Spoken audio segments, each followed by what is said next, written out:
എന്റെ ജൂനിയർ ആയിരുന്നല്ലോ നായിക ഐശ്വര്യ. ഞങ്ങൾ അന്നത്തേക്ക് പഠിച്ചാണ്. അപ്പൊ അതാണ് ഇവിടെ എനിക്ക് ആയ പറ്റുള്ള ആളുകൾ. പാർവതി അറിയാം.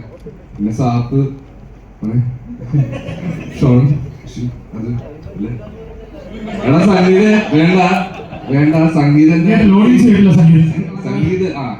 സംഗീതന്റെ സീനിയർ ആയിരുന്നു. ഞാനും സംഗീതം 1ാം ക്ലാസ് മുതൽ ഒരുമിച്ച് പഠിച്ച ആൾക്കാരാണ്. അന്ന് മുതലുള്ള ബന്ധമാണ് സംഗീതമായിട്ട്. സംഗീതത്തെ പറ്റി പറയേണ്ട ആവശ്യമില്ല, അതുകൊണ്ട് കൂടുതൽ പറയുന്നില്ല. ഞാനിവിടെ വന്നതിന് മെയിൻ ഉദ്ദേശം ഞാൻ ഡിസ്റ്റിന്റെ കുറച്ച് തമാശകൾ കേൾക്കാലോ എന്ന് വിചാരിച്ചാണ് വന്നത്. പക്ഷെ ഇന്ന് ഡിസ്റ്റിന്റെ ഭയങ്കര സീരിയസ് ആണ്.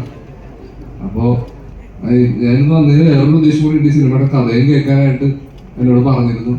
അപ്പോ കഥ കേട്ട് എന്നെ ഇതിലേക്ക് ഡിസ്റ്റിനെ എടുക്കട്ടെ എന്നും ബിന്ദു ചേച്ചി കൊടുക്കുന്ന പോലെ പൈസ കൊടുത്ത് അത്ര അല്ലെങ്കിൽ അതിൽ കുറച്ച് താഴെ ആണെങ്കിൽ കുറച്ച് പൈസയൊക്കെ തന്ന് ആ പൈസ ഡിസ്റ്റിന്റെ തിരിച്ചും കിട്ടട്ടെ എന്ന് ഞാൻ ആശംസിക്കുന്നു. അപ്പൊ എല്ലാവരും ഡയറക്ടർ